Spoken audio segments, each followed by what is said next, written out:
सतयुग में दो महाशक्तिशाली दैत्य हुए, हिरण्यकशिपु एवं हिरण्याक्ष। ये इतने शक्तिशाली थे कि इनका वध करने को स्वयं भगवान विष्णु को अवतार लेना पड़ा। हिरण्याक्ष ने अपनी शक्ति से पृथ्वी को सागर में डुबो दिया। तब नारायण ने वाराह अवतार लेकर हिरण्याक्ष का वध किया।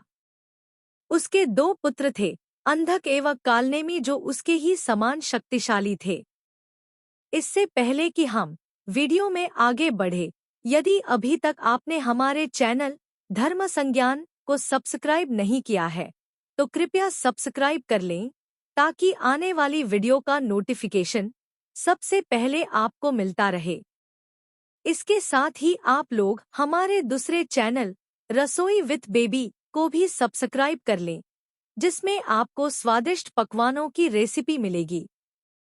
जब तक उनके चाचा हिरण्यकशिपु जीवित रहे, उन्होंने उनके संरक्षण में जीवन बिताया, किंतु जब नारायण ने हिरण्यकशिपु को नृसिंह अवतार लेकर मारा, तब दोनों भाई ने प्रतिशोध लेने की ठानी।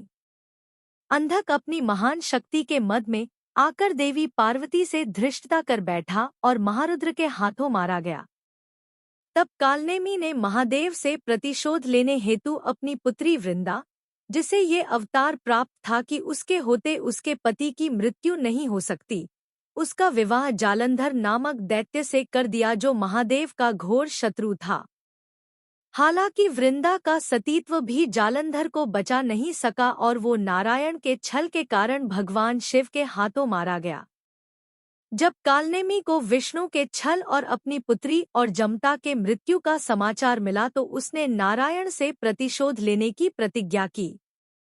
परमपिता ब्रह्मा के मानस पुत्र मरीचि, जो प्रजापति होने के साथ साथ सप्तर्षियों में भी एक थे, उनके 6 पुत्र हुए। एक दिन महर्षि मारीचि अपने पुत्रों के साथ अपने पिता ब्रह्मदेव से मिलने गए। वहां देवी सरस्वती भी उपस्थित थी। जब वे वहां पहुंचे तो उनके सभी पुत्रों ने अपने पितामह ब्रह्मा से परिहास में ही कहा कि हे पितामह, सुना है कि आपने अपनी ही पुत्री देवी सरस्वती से विवाह कर लिया था। ये कैसे संभव है? ऐसा कहकर सारे हंसने लगे। तब ब्रह्मा जी ने उन सभी को श्राप दिया कि अगले जन्म में वो एक दैत्य के रूप में जन्मेंगे। उनके क्षमा मांगने पर उन्होंने कहा कि उसके भी अगले जन्म में उन्हें नारायण के बड़े भाई के रूप में जन्म लेने का सौभाग्य मिलेगा और उन्हें अधिक समय तक पृथ्वीलोक पर ना रहना पड़े, इसी कारण जन्मते ही उन्हें मुक्ति मिल जाएगी। उधर कालनेमी अपने पिता हिरण्याक्ष के वध का प्रतिशोध लेने के लिए ब्रह्मा जी की तपस्या कर रहा था। जब ब्रह्मा जी प्रसन्न हुए तो उसने वरदान मांगा कि उसे 6 ऐसे पुत्र मिले जो अजेय हों। तब ब्रह्मदेव के वरदान स्वरूप महर्षि मरीचि के श्रापग्रसित 6 पुत्र अगले जन्म में कालनेमी के 6 पुत्रों के रूप में जन्मे। उनके अतिरिक्त उसकी एक और कन्या थी वृंदा, जिसे तुलसी के नाम से भी जानते हैं। जब कालनेमी के 6 पुत्रों ने उत्पात मचाना शुरू किया तो कालनेमी के चाचा हिरण्यकशिपु ने उन्हें पाताल जाने की आज्ञा दे दी। कालनेमी के रोकने पर भी उन सभी ने हिरण्यकशिपु की आज्ञा मानी और पाताल जाकर बस गए। इससे कालनेमी स्वयं अपने पुत्रों का शत्रु हो गया और निश्चय किया कि वो अगले जन्म में अपने ही पुत्रों का अपने हाथों से वध करेगा। इसके बाद अपने चाचा हिरण्यकशिपु की मृत्यु के पश्चात अपने भाई प्रहलाद के लाख समझाने के बाद भी कालनेमी ने भगवान विष्णु पर आक्रमण कर दिया। उस युद्ध में उसने देवी दुर्गा की भांति सिंह को अपना वाहन बनाया।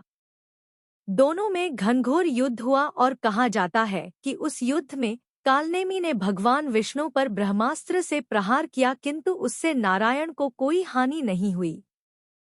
फिर कालनेमी ने नारायण पर एक अमोघ त्रिशूल से प्रहार किया, किंतु नारायण ने उसे बीच में ही पकड़कर नष्ट कर दिया। फिर उन्होंने अपने सुदर्शन चक्र से कालनेमी का अंत कर दिया। मरते हुए उसने प्रतिज्ञा की कि वो फिर जन्म लेगा और नारायण से प्रतिशोध लेगा। अपने भाई की मृत्यु पर प्रहलाद अत्यंत दुखी हो गया। अंततः प्रहलाद की प्रार्थना पर भगवान विष्णु ने उसे आश्वासन दिलाया कि अगले जन्म में भी वही उसका वध करके उसे जीवन मरण के चक्र से मुक्त करेंगे। मथुरा के राजा उग्रसेन अपनी पत्नी पद्मावती के साथ सुख से राज कर रहे थे। विवाह के तुरंत बाद पद्मावती अपने पिता सत्यकेतु के घर गई। एक बार कुबेर का एक संदेशवाहक गंधर्व द्रुमिला गोभिला सत्यकेतु से मिलने आया। जब उसने पद्मावती को देखा तो उसके सौंदर्य पर मोहित हो गया। उसने छल से उग्रसेन का वेश बनाया और पद्मावती से मिलने आया। पद्मावती उसे अपना पति समझकर उसके साथ उसी प्रकार का व्यवहार करने लगी। थोड़े दिनों के पश्चात उसके पुत्र के रूप में कालनेमी ने नारायण से प्रतिशोध लेने के लिए जन्म लिया। उसका नाम कंस रखा गया। उसके जन्म के पश्चात देवर्षि नारद ने पद्मावती को गंधर्व के छल के बारे में बता दिया, जिससे उसे अपने पुत्र से घृणा हो गई। उसने अपने पति उग्रसेन को तो कुछ नहीं बताया, किंतु वो मन ही मन उसकी मृत्यु की कामना करने लगी। आगे चलकर कंस ने अपने पिता को कैद कर लिया और ये जानकर कि देवकी उस संतान को जन्म देगी जो उसके वध का कारण बनेगा, उसे भी कारावास में डाल दिया। बाद में उसे पता चला कि देवकी की 8वीं संतान के रूप में भगवान विष्णु जन्म लेंगे, तो उसने उसे मारकर अपनी प्रतिज्ञा पूरी करने की ठानी। देवकी के पहले 6 पुत्रों के रूप में कालनेमी के 6 पुत्र जन्मे, जिन्हें मारकर कंस रूपी कालनेमी ने अपनी प्रतिज्ञा पूर्ण की। देवकी की 7वीं संतान संकर्षित हो वासुदेव की दूसरी पत्नी रोहिणी के गर्भ में चली गई, जिससे बलराम का जन्म हुआ। देवकी के गर्भ से उनकी जगह महामाया ने जन्म लिया, जिसने बताया कि देवकी की 8वीं संतान का भी जन्म हो गया है। अपना प्रतिशोध लेने के लिए कंसरूपी कालनेमी ने कृष्ण के कारण गोकुल के सभी बच्चों के वध का आदेश दिया। सैकड़ों बच्चे मारे गए, किंतु कृष्ण को कुछ नहीं हुआ। 16 वर्ष की आयु में कृष्ण ने अपने भाई बलराम के साथ कंस का वध कर संसार को उसके अत्याचार से मुक्त किया। इस प्रकार कालनेमी ने सतयुग से द्वापर तक नारायण का पीछा किया, किंतु प्रभु को कौन मार सका है। हर बार उसे अपने प्राण गंवाने पड़े।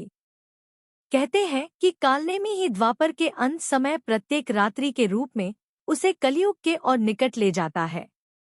यहाँ तक कि कलयुग को भी कालनेमी का अवतार माना जाता है।